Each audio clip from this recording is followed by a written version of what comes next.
Joining us now to talk about that and more is Birmingham Bloomfield Chamber of Commerce President Joe Bauman with us on the Oakland County MegaCast. Joe, thank you for being with us again today. Thank you so much for having me. So Appreciate it. How are you? How are your local businesses doing? Um, they're doing better. Things are slowly coming back in terms of foot traffic and sales, so we're hopeful for that. You had mentioned just in your intro the governor's new order related to mandatory wearing of face masks. That's a big concern for us, for the local business owners, because not only are they subject to penalty if they don't enforce the rule, but they can also be subject to losing their business license if they don't enforce it. And so it's putting them in a position of being the law enforcement arm of the order, and that's very concerning to us.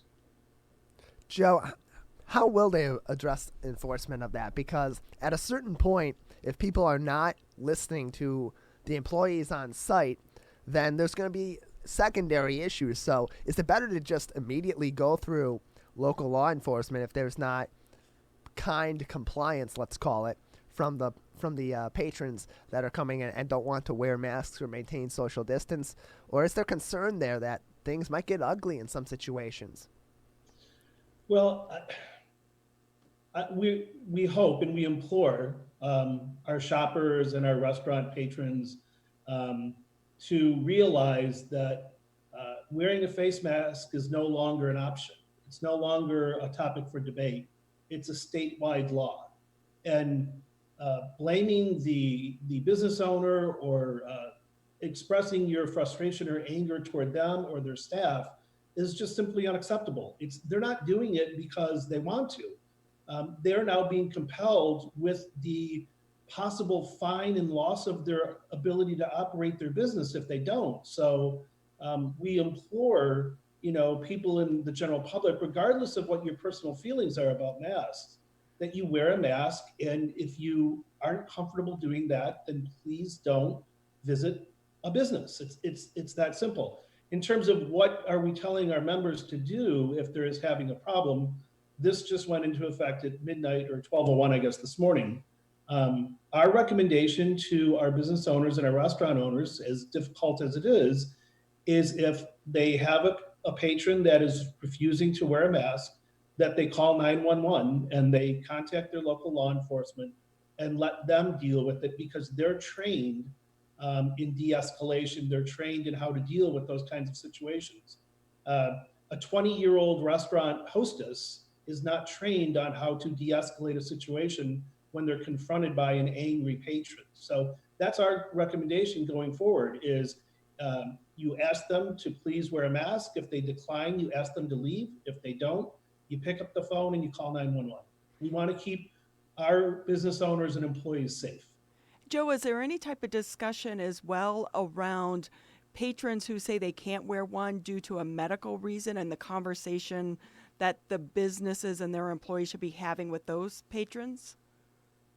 Yeah, so the general guideline is if someone tells you they're not medically able to wear a mask, you either, if you're a store, you provide them with a curbside pickup option, or if it's a restaurant, you find a private area that ensures that they're at least 6 feet social distance from other patrons. Again, this is going to be a problem. What do you do if everybody comes in and says they're not medically able to wear a mask? I mean, the business owners and the employees, they have no way of determining whether somebody can wear a mask or not. So we're just really imploring the general public and the customers to do the right thing. And if you're going to visit a store or a restaurant, wear a mask. Are you worried at all, or are some of these businesses worried that this is another step back in the business side of things? Or is it also leading to some frustrations with business owners that were maybe on the edge or on the brink of closing, and now they're saying, I'm just done? Well, you have to remember, according to the governor, the reason why we're doing this is so we don't step back. We don't go back to phase 3 where, stores and public places are closed.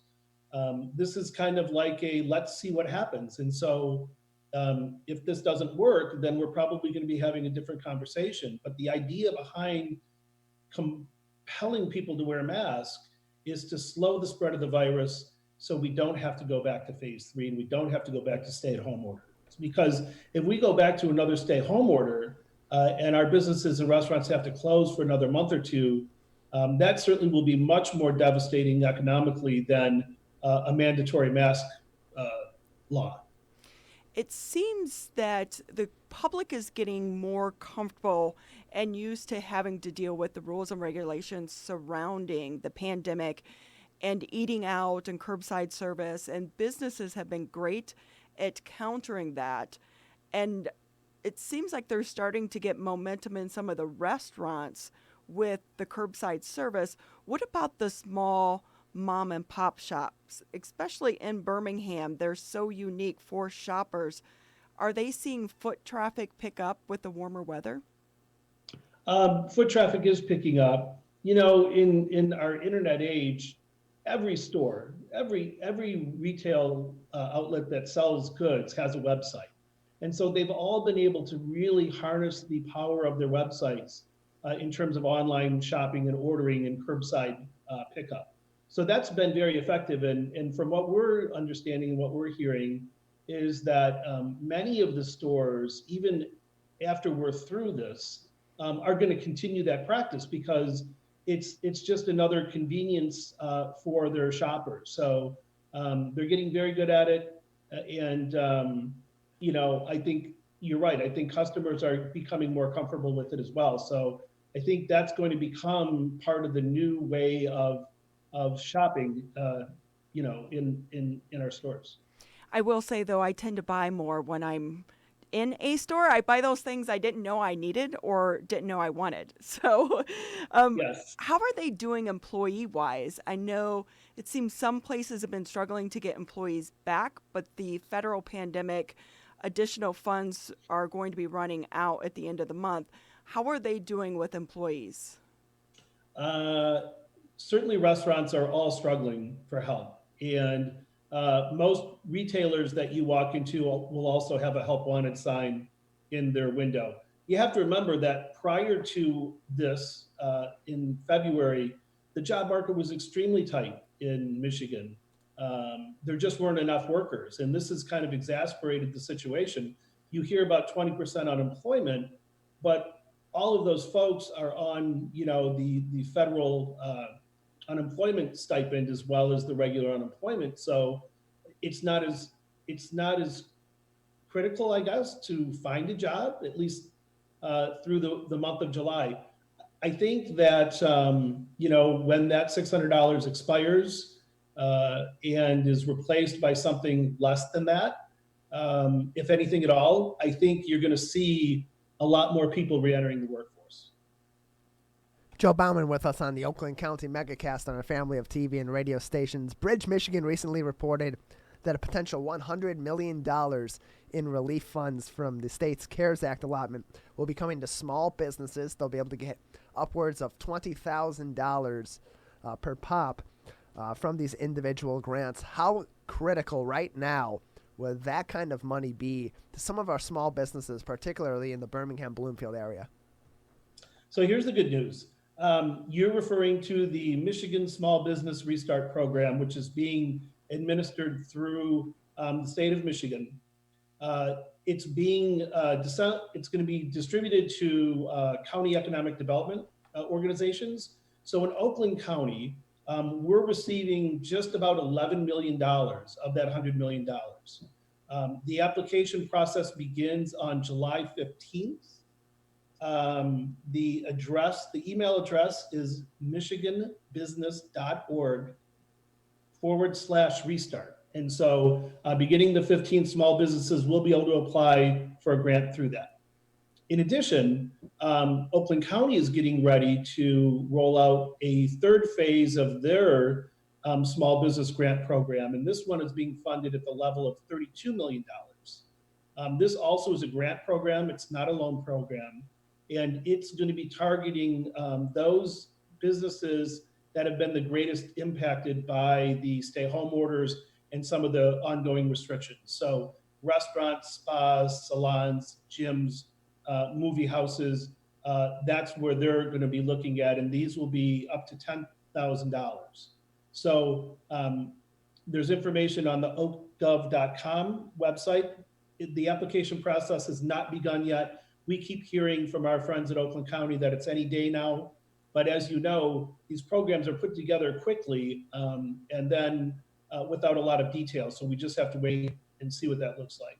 And then lastly, I want to mention, we've all been talking about the payroll protection program through the federal government, the PPP.